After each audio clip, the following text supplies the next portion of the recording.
That was something else. All right, we're on the air, and welcome everyone this evening. And I'll call the meeting to order, and would you like to join us in the Pledge Allegiance to the flag? I pledge allegiance to the flag of the United States of America and to the republic for which it stands, one nation, under God, indivisible, with liberty and justice for all.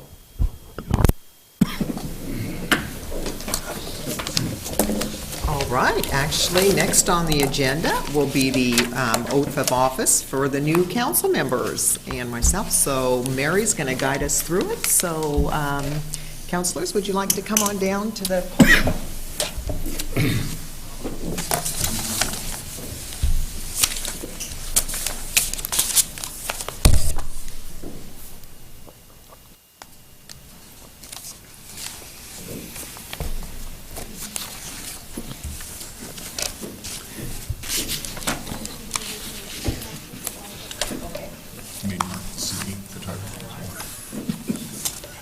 Raise your right hand and repeat after me. I state your name. Solemnly swear. That I will support the Constitution of the United States. And the state of Oregon. And that I will, to the best of my ability. Faithfully perform the duties of your position. Faithfully perform the duties of my...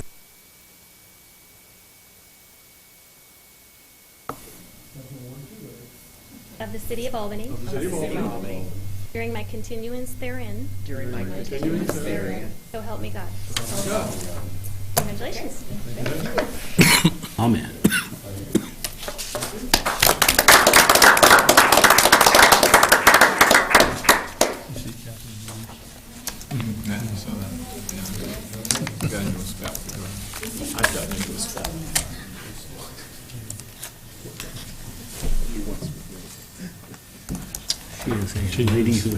I was trying to remember earlier today of how many times of elections that we've had all the incumbents have been reelected. And I remember one time, and I think it was in, I believe, 2000.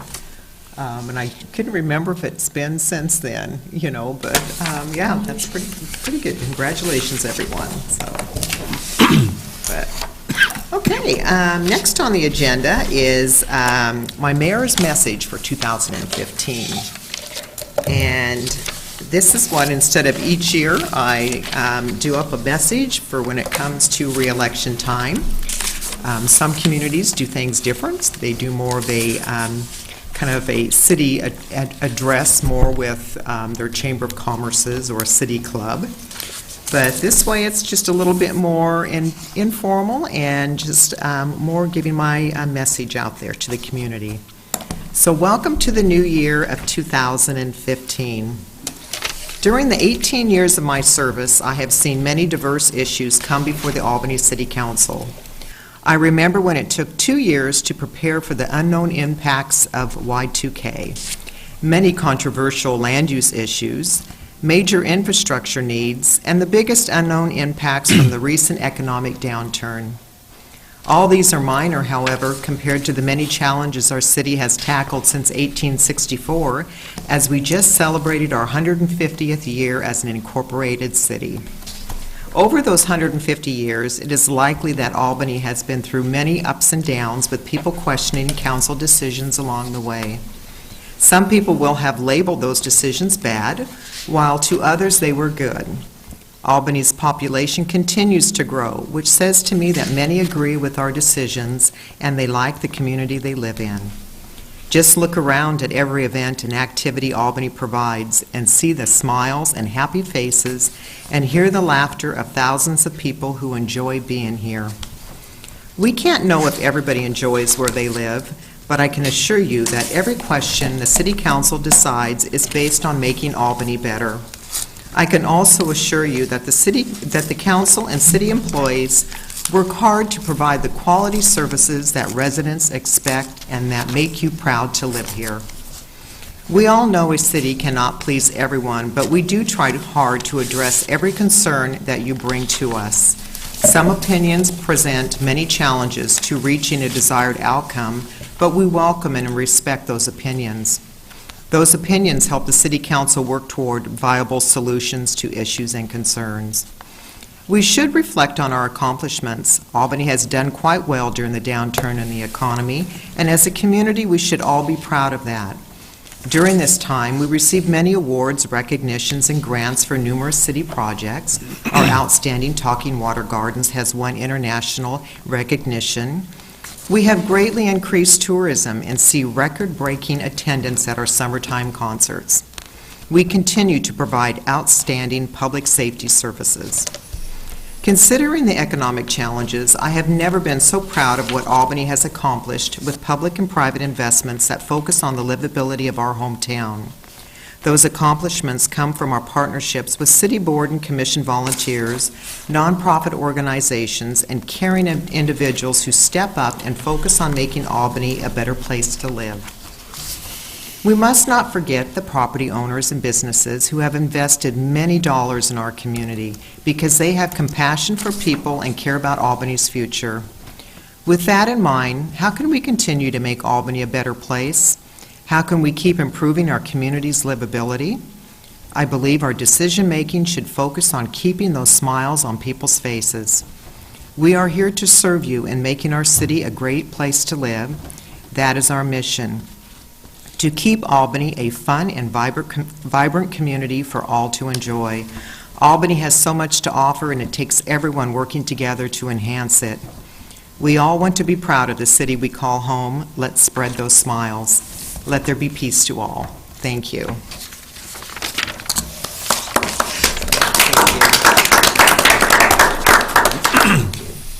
So hopefully we are going to have a great year, and we hopefully will be able to put a lot of smiles on everyone's faces this year. So I'm looking forward to a great 2015, and we wish everyone well too.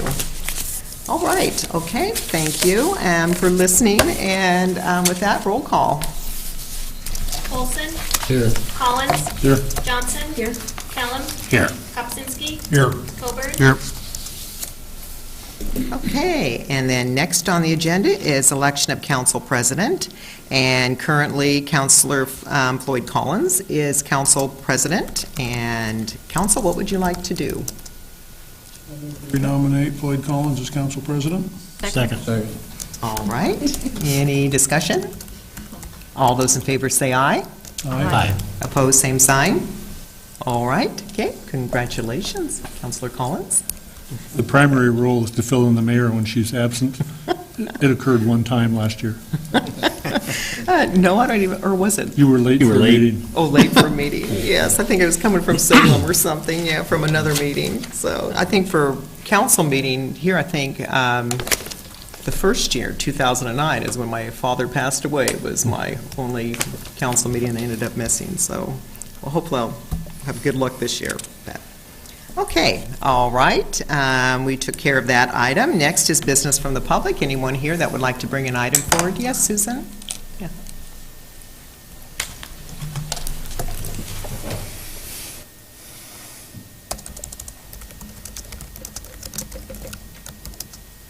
And a reminder, you'll need to state your name and your address. Yeah. Mm-hmm. Good evening, Madam Mayor and Council. I'm going to choose to stand because the chair is really low. That's fine. And then I'm sitting here and the table's up here. It makes it difficult to. Okay, thank you. My name is Susan Keene. I live at 424 First Avenue East here in Albany, Oregon.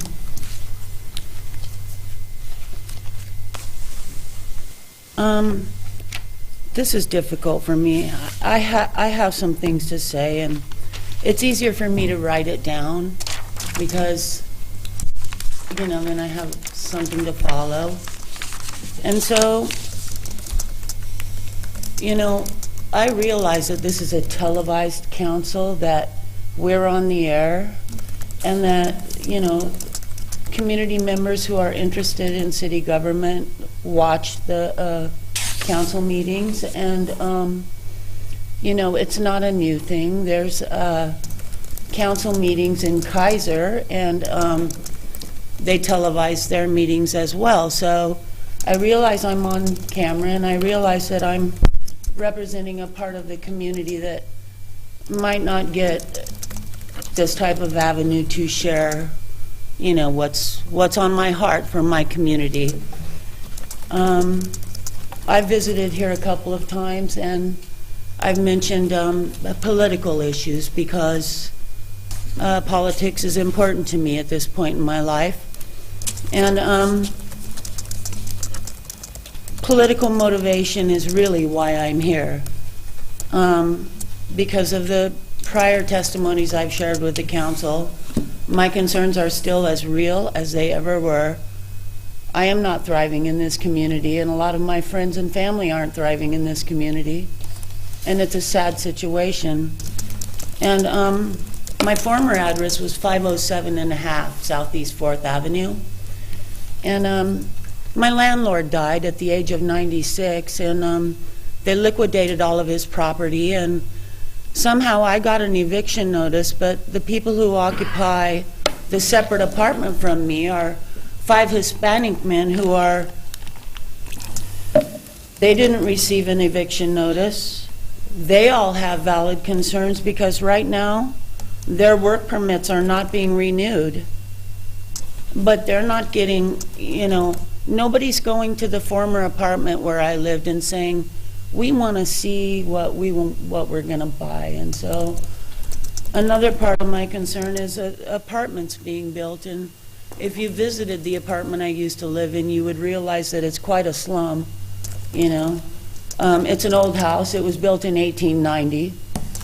And we have a lot of historic homes in Albany, and I believe that this one belongs on the register. But right now there's 5 undocumented Mexicans living in there. I'm evicted. I have nothing because white-collar crime is so huge and so rampant that a person like me has no access to it at all. My new landlords are Korean, and my new landlord has issued me an eviction notice after signing a 1-year lease and issuing me the eviction notice on Christmas Eve because my neighbor doesn't like me. Apartments being built next to King Cone on Salem Avenue here in Albany, right past the wonderful roundabout. No one sees the little thing King Cone because there's new apartment buildings going up there. In the corner, the convenience store on the corner of Salem Avenue and Gary is owned and operated by persons from the country of India. King Cone is owned and operated by people from Vietnam. And did you know that open to display in the courthouse is an official-looking document that acquiesces the surrender of Japan, a document from World War II? I'm slightly schizophrenic. For example, I met Mr. Delapoire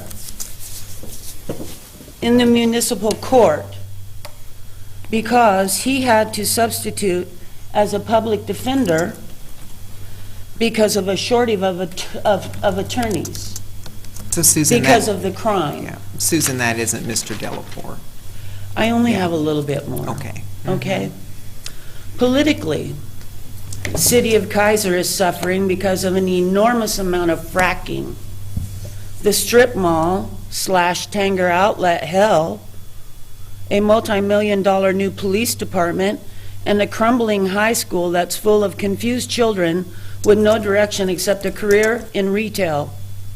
McNary High School in Kaiser, Oregon is a 6A school. That's the toss of the level. A 6A school means that school, that crumbling school, is full to capacity of children who are underserved and underadvantaged. Do you know what's happening in the city of Kaiser, in the backyard, at the skate park? Do you know what's happening in the skate park down there? Children who are disadvantaged with nowhere to go. The city of Kaiser's water comes from underground wells. The city of Salem's water comes from the Santiam River and the Detroit Dam. The city of Kaiser has built a fracking hell and apartment buildings that there's no way the underground wells are ever going to sustain the brand new residential complexes being built there. Conclusion. My life has been a living hell. I want for this city council to recognize my personal issues, because if this entire government body cannot address one person's crisis, how can we as a community trust that you will be capable of handling a community-wide catastrophe? They, whoever they are planning to perform a bridge inspection next Wednesday, delaying traffic throughout the day. Are we so unorganized or understaffed that we cannot provide a bridge inspection on a less traveled day of the week? I would like to secure an appointment to talk to someone here in a more formal environment, because I have personal issues, and if this council cannot address one person's personal issues, then there's no way you could handle a community-wide crisis. And building a police department without looking at schools is a terrible crime. Okay, all right. So I would like to secure an appointment with someone on the council, please. I would be more than happy to be able to meet with you and make an appointment for that. Would you like to, do you have internet access, or I can give you my phone? I think I would like to meet with Mr. Coburn, because he's been here longer than anybody on the council, and I believe, sir, that your government policies have caused quite a problem as far as homeland security. So that's fine, or in other words, if you'd like to start with me, I can meet with you first, Susan, and we can be able to talk about your issues. What time, Madam Mayor? I don't have the planning now. Can I give you my phone number and you can call me? That would be great. If you could have her write it Do you down have and hand it internet? to me, that would be great. Do you have internet access? Because it's on the city's website. So,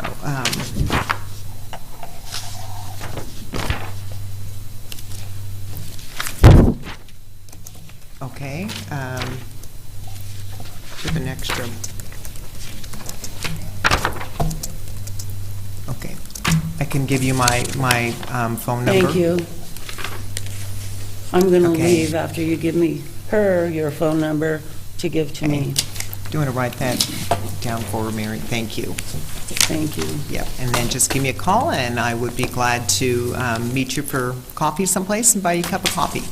I would like to meet in a more formal environment, Madam Mayor. Okay, we'll set up a meeting room then for Thank you. you. Okay, thank you. Okay, anyone else here from business from the public? Okay, Mr. Clausen.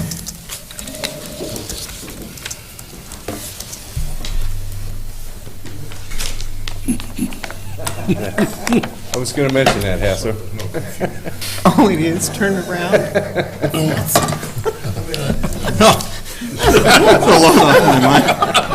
Now we know why. So Homeland Security's after you.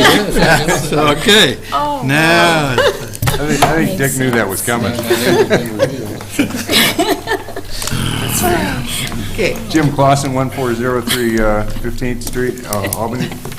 I was looking through the board commission applications and came across Graham Kisslingberg's application, and I Barry. pardon me, Barry, yeah. Kisslingberry. Kisslingberry. Oh yeah, I wasn't sure how to pronounce that. I've seen it written, I had never heard it pronounced. But he Apparently, he helped organize the Human Relations Commission in 2000. At least that's his claim here. And in his thing, he says, "I've always had an interest in social justice. That's why I volunteered when the Human Relations Commission was being formed and why I would like to serve on the commission now." I've heard that term social justice in connection with this Human Relations Board numerous times now. I think the first award that I saw given by the Human Relations Commission was to a woman because of her active push for social justice in the community. And then here he claims to have helped form this thing because of his interest in social justice.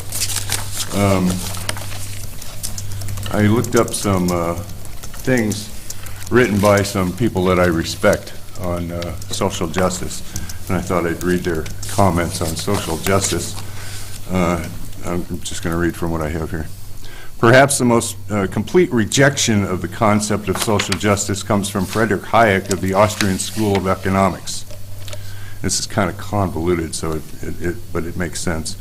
There can be no test by which we can discover what is socially unjust, because there is no subject by which such an injustice can be committed, and there are no rules of individual conduct, the observance of which, in the market order, would secure to the individuals and groups the position which, as such, would appear just to us.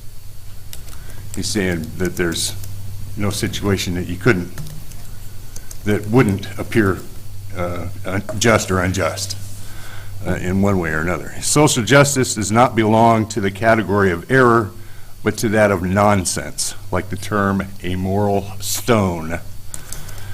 Ben O'Neill of the University of South Wales argues that for proponents of social justice, the notion of rights is a mere term of entitlement, indicative of a claim for any possible desirable good, no matter how important or trivial, abstract or tangible, recent or ancient.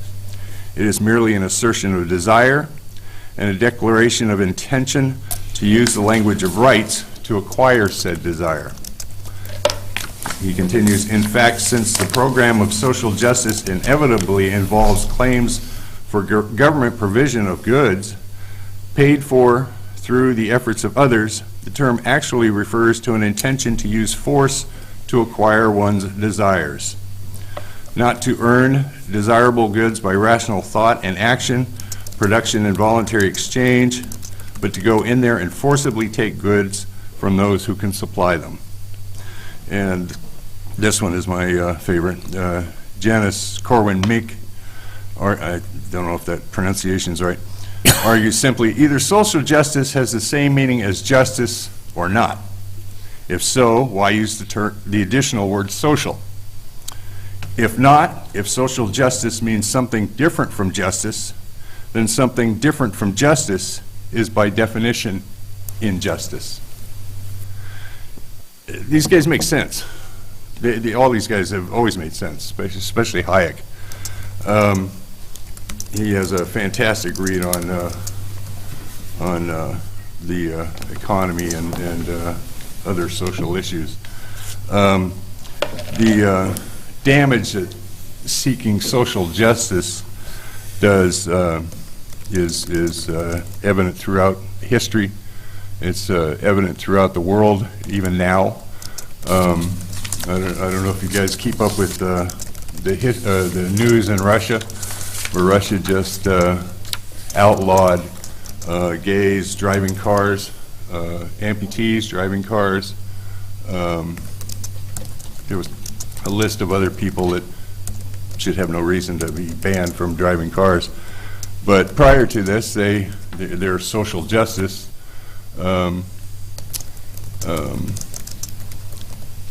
recommended that these people be treated like everybody else, and in fact they got special favors and special honors, many of these people. The amputees would get jobs that they couldn't perform, gays would be getting into areas where they weren't really accepted or wanted, et cetera, et cetera. And when things got so bad, now that things got so bad with that, the state has come in and banned those types of people. And this is typical of what social justice ends up doing.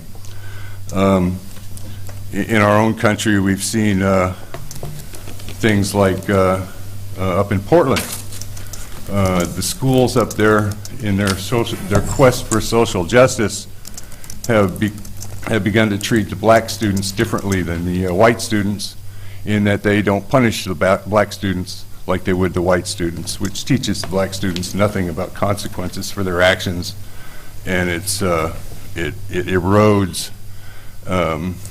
the social moral value. That's all social justice does.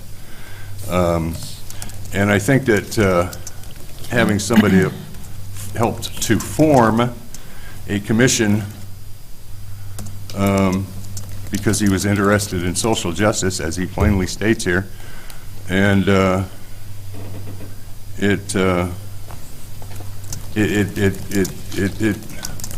I question his ability to do what he wants to do, and I do in fact agree with Hayek when he says social justice does not belong to the category of error, but to that of nonsense. And I don't think that somebody like that should be on a commission. Okay. Thanks. All right, thank you. Anyone else from business from the public? Okay, seeing any? Thank you. Next, council, is adoption of a resolution. This is on page 4, and you've got the fire chief here if you got questions.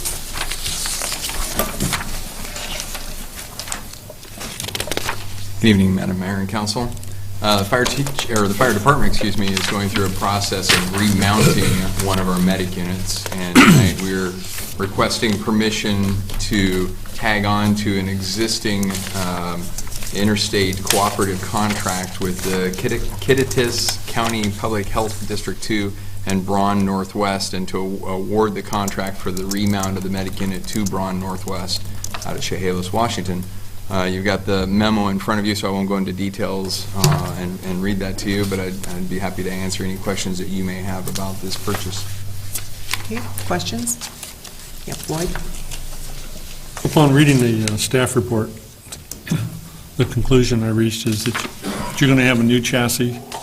The old chassis has 180,000 miles plus. You're going to take the box off the old chassis, repurpose it, put it on the new chassis. So you're getting twice the life out of the box, but you are rolling out the chassis every 10 years or thereabouts. Correct. The old practice was to buy new, both box and chassis, at a tune of about $130,000 a year more, or $130,000 more. So by getting double the life out of the box, being repurposed, and updating the chassis, we're saving $130,000 plus. That is correct. We initially had thought we were going to go down the path of purchasing a new ambulance. When we started looking at the prices, they'd gone up substantially, so we started looking at other ways to save money, and one of them was to repurpose that box. The box has life still left in it. There's things that we did when we bought it. We bought heavy duty, if you will, to make sure that it would have a long lifespan, and we've gotten a significant amount of years and expect to get a number of more years out of it. So you are correct with that. I just think this is an example when people ask us, what do we do to respond to the tighter economy? Reviewing how we acquire our equipment, how long our equipment is lasting us, and getting greater value for less money, or the same value for less money. This is a prime example. Definitely. Okay, then Rich? Couple of quick follow-on questions, Ed. Could that then, in theory, you could conceive that it could be repurposed another time? It's possible. I And mean, can obviously that- we'll can have to that- see the wear and tear on it at that point And in then time. can that possibly be applied to additional vehicles other than just this one particular type? Doesn't work real well on a fire engine. You know, we have repurposed vehicles in the past. We have a fire investigation vehicle that used to be an old ambulance. When we were done with it, we actually, that last time, when we replaced this ambulance and purchased this current ambulance that we have, we sold 2 of them and we kept one of them and used it as a new fire investigation rig. So we do look for opportunities to try and repurpose them in different ways if we can. The city's fleet in general, it's a pretty common practice. The building division, for example, has Old Blue, which is an old police car that they use for, and sometimes they let the city manager use it, to go, Yes, we used it one time. Yeah, in fact, Mayor and I took it somewhere. So we have a number of, 1990s, 80s, I think we even have some into the 80s that we've had for a very long time. So we try and get maximum value. And the one thing I would say is that there is a bit of a compromise. I think if John and his staff were asked what their preference would be, they would rather have a whole new unit because the newer units have features that the older units don't. And that's been one of the, I think something that we sometimes lose sight of is the changes in emergency medicine. We now have little rolling trauma units that save a lot of lives that in the past, in the old days, the ambulance was the undertaker usually. And you got, aside from the conflict of interest issues, you didn't have a whole lot of expertise there. And the technology of these units is changing all the time. So again, you're sort of giving up some things by doing it this way, but as Floyd rightfully pointed out, you're also, this is a way to extend the life of the unit and get good service out of it. Another question, Ray, was that it? Okay, Rich? But is the level of technology in the box that you're putting on there commensurate with the new stuff? Are there any upgrades being put on the box, or are there upgrades to be put in the box to maintain the level of technology to save the life?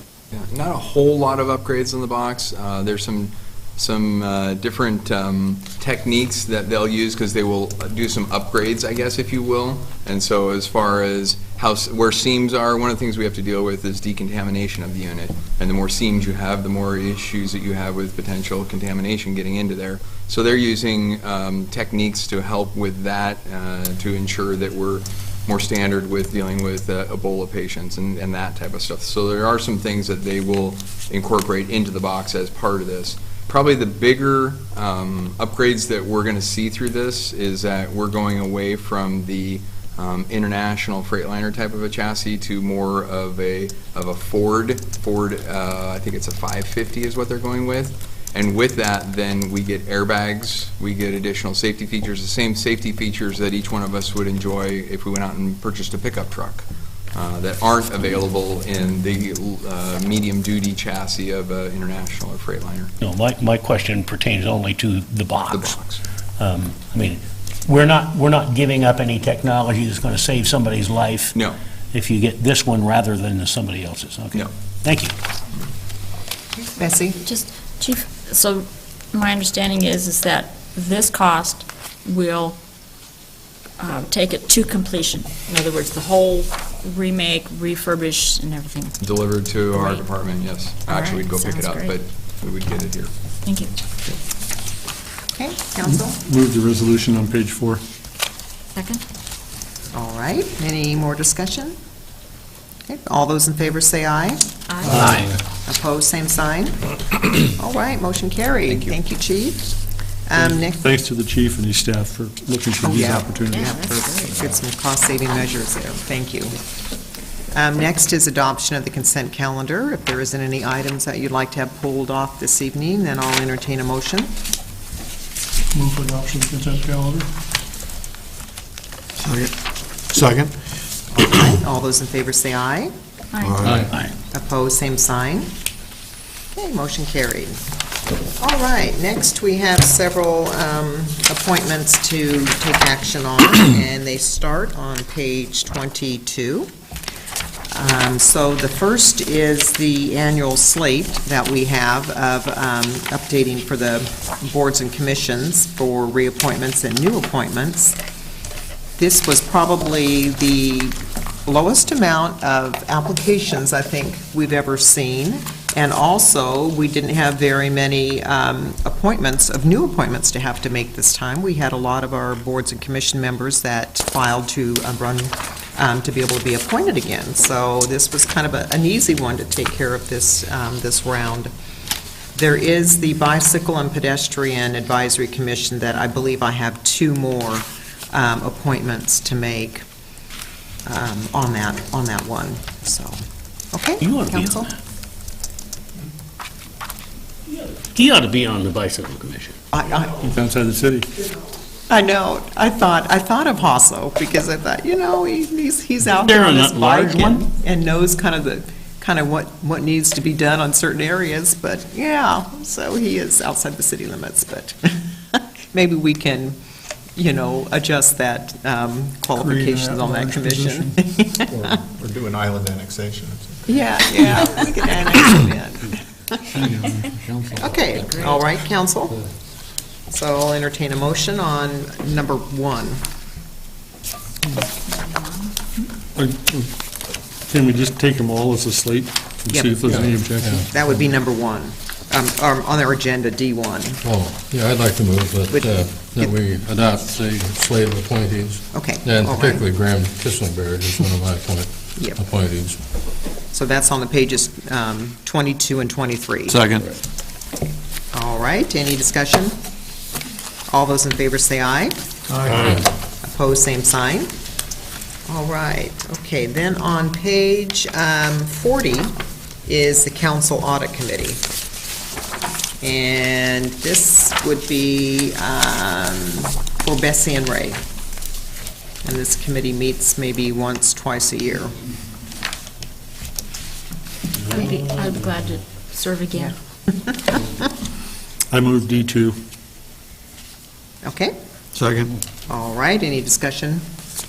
All those in favor say aye. Aye. Opposed, same sign. All right, motion carried. And next is 43, and this is the committee that never meets. So for about 15 years, it's never met.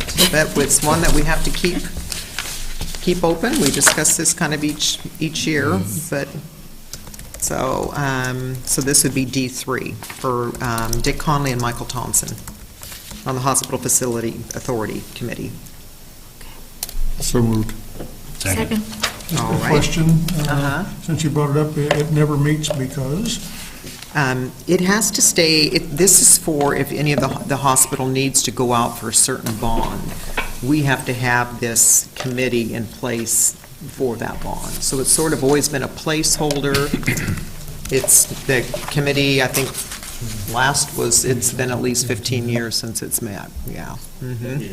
I think Ralph was on it last. Yeah. Living memories. So, yeah.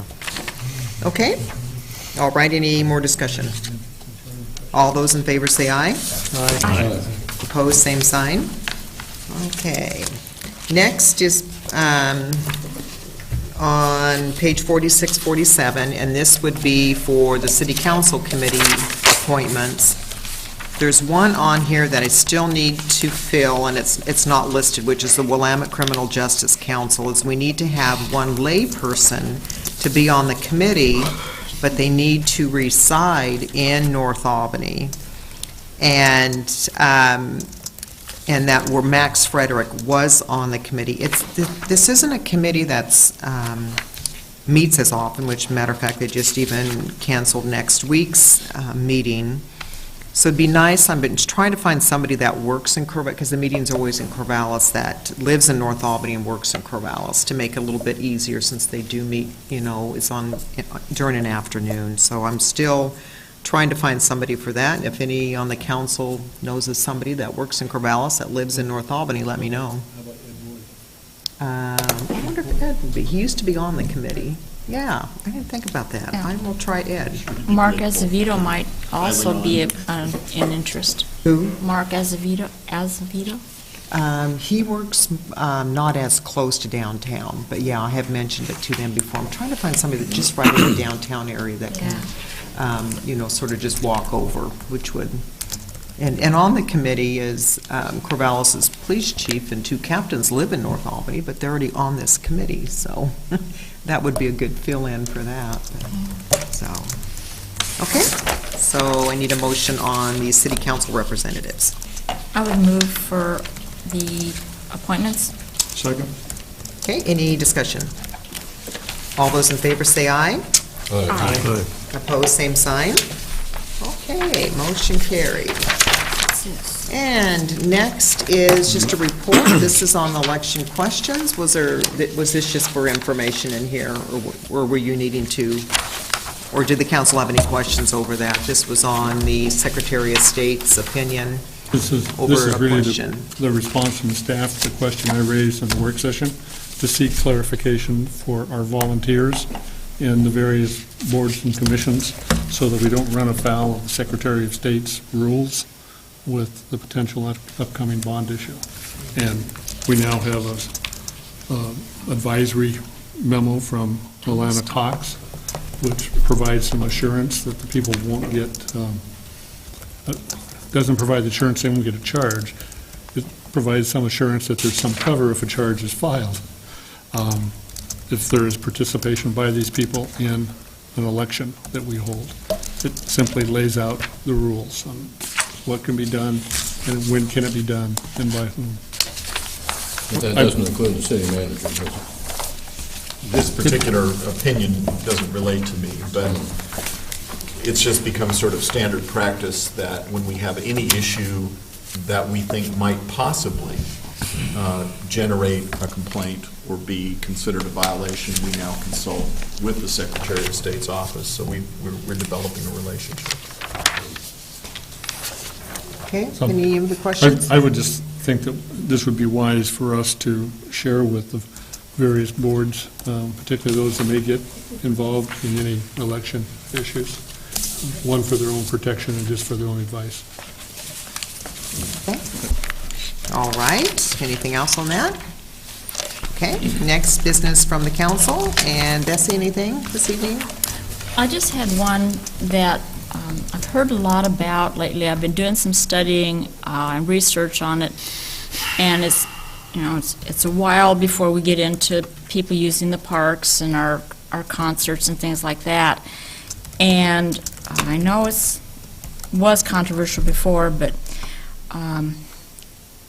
e-cigarettes have been really an issue, and from what I have been reading lately is that the vapors emitted from them can be harmful, and so I'm wondering what the council thinks about including that.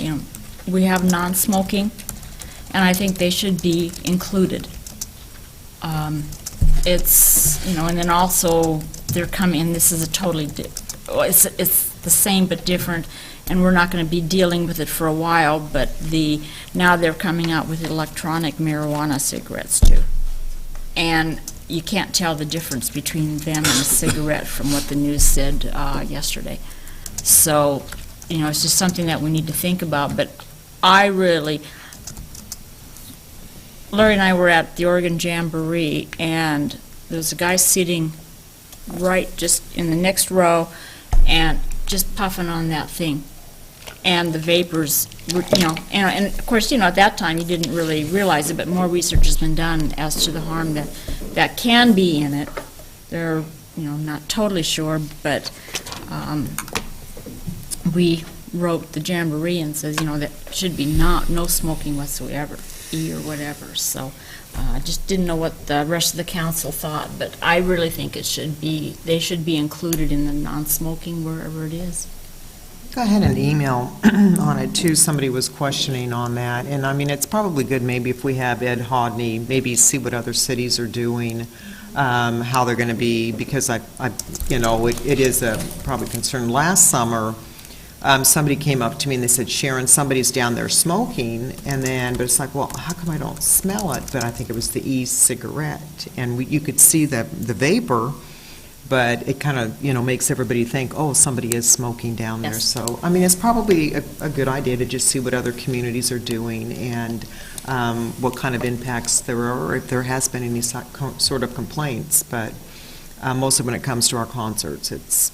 Right, exactly. Even sometimes that out in the smoking areas that they have, it depends on which way the wind is blowing, but you can sometimes smell that, That's fine, but it's just something that, right in the middle of your concert crowd, they're just so common and so popular right now, especially, for kids and stuff, but.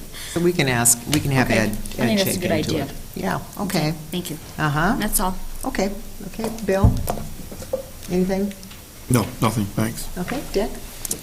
Yeah, you mentioned that you missed one council meeting, and we were also talking about ambulances here tonight. And can you hear me, Hassel? Good, okay. Hassel usually can't hear me. It reminded me of the one council meeting I missed when I was mayor. And the council gave away the ambulances. But we got them back. And I think the chief, you're glad you had the ambulances? Boy, I sure am. I got a chance to ride in them a year and a half ago. Yeah, me Yeah. too. And, good service. You were there in a flash. Yeah, so, okay, all right. Rich? Okay, Ray? Floyd? No, thank you. Okay, and I didn't have anything this evening. Wes? I do actually have a couple of issues that I was going to bring up. One, we're in the process of reviewing the strategic plan. It'll be coming back to the council here shortly. We, do this as an annual exercise, and I thought the council might be interested in a couple of stories about the strategic plan. As you know, I've done work with the city of Astoria for the past few years, helping them with their goal-setting session. And this year I got a call from the mayor and the city manager in Astoria asking me if I'd do it again. And I said, sure. And they said, we had this discussion among our city council, and we thought there was some sentiment that we should just adopt the city of Albany strategic plan.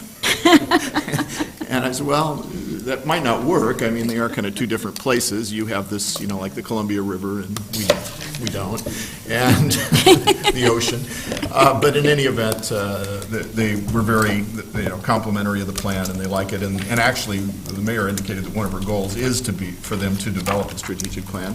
Also, I was sent this copy of the City of Medford strategic plan. Their city manager sent it to me, and he said, well, we just borrowed yours. And if you look at it, they did, although they expanded it. Ours is about 20 pages, theirs is 60 pages long. So, and then I think I told you the story about Cocoa Beach, Florida, had borrowed it, and we've had calls from other places around the country. It's used as a template in other cities, so it's been kind of fun to see it. City copyrighted, are we getting any royalties on that? We would have been smart to do that, but no, we've actually done the opposite of copywriting it. We've encouraged people to borrow from it. We put it on, the ICMA website so that people could use it as an example. But it's just a nice thing. It was a good concept, and one that I think Ed Hodney and Steve Bryant can take a lot of credit for, because I think they introduced the concept way back when. So we'll let you go to Astoria, but you can't go to Cocoa Beach?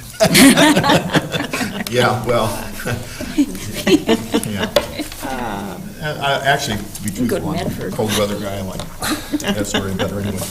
Secondly, I wanted to bring up a letter that we got that our building official received this week from ISO, and we're familiar with ISO, or you may be familiar with ISO from the fire department ratings of our fire department, which has an influence on insurance policies that people carry around the community. And there is also an ISO rating for our building inspection services that we provide. And this year we received a classification of 2 on a scale of 1 to 10, 1 being the best, 10 being the worst. And this rating complements the City of Albany for our building code effectiveness, and they call it a building code effectiveness grading schedule. Again, it has a positive effect on people's homeowners insurance, and we're actually in a class. I mean, they group them, and people with, or communities with a grade 1 through 3 are in the sort of the premium category. So just good news that we sometimes don't hear about, but it's an important thing. And And of course, you recall that a couple of years ago, we were worried and concerned about sort of our ability to finance or fund the level of services. And the council, probably about 4 years ago, made a decision to transfer some general fund money in to try and preserve these services. And I think that turned out to be a wise investment. We've been able to sustain that program, keep it at a high level. We get good reviews, not just from ISO, but also from local builders. And so I think it's been a good thing. Yeah, good news. Yeah. So. And Mark was going to give us an update on Lowe's as well. I think with Mark or Jim? Or I can. Well, I can give you the land use side. Jim can give you the agreement side. The agreement is exactly what you authorized. It has gone back and forth with Lowe's senior management. I got the word that we will be getting a signed copy back anytime. I would expect it daily. I have emphasized to Lowe's how welcome a sign would be out there coming soon. I suggested it say thanks to the good work of the Albany City Attorney, but I don't think that part's going to be on the sign. But everything looks good in terms of the agreement and the sighting next year. So we may see that at our next year? council meeting? No, See what? The agreement? we don't have to, No, you already approved. we've already approved the agreement with those concepts? Yep. Okay. So construction is to be done by December 31st of 2015, Yes. not next year? This year. This year. Correct. To be done. Correct. And And if not, a series of financial penalties go into effect. so Lowe's has been in contact with both our building department and planning department. And as you know, they'd look to scale down their building. And they are going to scale it down from their original concept, but it's not going to be as small as they had told us several months ago. So it's a little bit in between, which is good news. We anticipate them submitting plans for their building permits in early February. That's what they've told us. So the minor changes to the building can be handled, the land use piece of that administratively. There's no major changes. So that should move them forward, and hopefully we'll see construction started out there this summer. And Mark, when will we likely bring back the assessment ordinance for the council? That will probably in February. We'll close out that whole Oak Street LID. We've been holding on to that until we knew we had an agreement with Lowe's in hand, and so I'll need to freshen up those numbers, but you'll be getting that local improvement district final assessment. You get an engineer's report, you'll set a public hearing, and then make a decision on those final assessments. And Lowe's assessments, I think they're in the neighborhood of a total of $700,000. That'll be coming back to the city. And as the council recalls, as a part of our agreement, Lowe's will not be paying that in installments. They will pay it when the assessment ordinance is passed in full, which will help provide funds back to the accounts that were drawn on for the Oak Street punch-through. So contrary to the statement of some people in our community that the city has blocked Lowe's, we've developed an agreement consistent with their request. We've met their timeframes. We've met their condition that they wanted to modify their building, and we're moving ahead in a timeframe that will allow it to open 1 year after they said it would in the first place. Yes, and it's win-win in that the public has higher levels of assurance that Lowe's will actually go forward. Had we not had a contract with Lowe's, we would not have been as likely to be one of the very few communities where a store is being built. I think that's a really key point, that Lowe's, in the wake of the economic problems in the last few years, basically stopped building stores.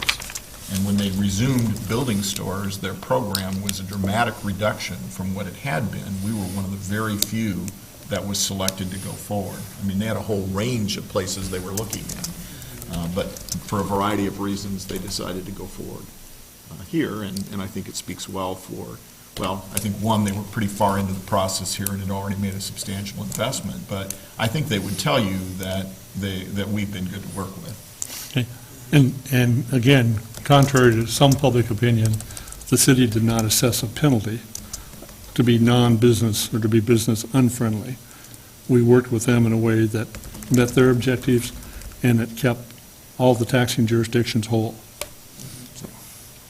And also with the smaller scale of a building too is a better fit for the neighborhood, so that's a better outcome. Okay, anything else? Just notice, I think we sent out a report today on transient lodging tax revenue. This is another sign, I think, of economic conditions in general that are positive. Every month of this fiscal year, starting in July, we have seen a record amount of revenue from transient room tax revenue. Every month this year has been at least, well, $7,900 in excess of the previous year, and every month has been the highest we've ever had, which says something. We're now $76,000 ahead for the first 6 months of the year of where we were last year with transient room tax revenue. So, I think it's indicative, again, of a recovering economy. Probably lower gas prices, I don't think, would have had that big of an effect on this report. We will probably see some of that in future reports as well. So, just good news. Great. Yeah, that's real good news. So, what we've got going out there is working, so excellent. Okay, anything else? Okay, any other staff have anything? I have Yeah. one quick item, just an update on the Gibson Hill sidewalk project. This is where we got the grant for almost $1.2 million to do the sidewalk improvements on Gibson Hill Road. ODOT is getting ready to bid the project, which is good news. I think the bid let date is March. ODOT's consultant did a cost estimate. The cost estimate that they've done is about $30,000 in excess of all the $1.3 million that we had. Well, you have to take off design. ODOT has asked the city, if the costs come in higher, are you willing to cover the $30,000? I'm inclined to say yes. Again, this is just the cost estimate. As you're aware, most of the time, engineers' estimates are high, and the bids come in low, so we're not really making any commitment. If we open the bids and there are issues where the city needs to put in more money or change the scope, we'd bring that back to council for that decision. So just an update. Glad things are moving forward. It's a little odd for us having ODOT bid our projects, but that's how this process works. So. Crosswalks. Did I say crosswalks? You didn't. Sidewalks, there are... Oh, crosswalks. I believe it's 2 crosswalks that we're putting in. You want a status on the crosswalks? I have no new information from ODOT regarding the project that they are delaying on the one at, I think it's the Bain Street one. I'm trying to get my cross streets The one right. further east. The other one we are able to proceed on. So they gave us approval for one of the 2. We're still working on that second one. And the Waverly?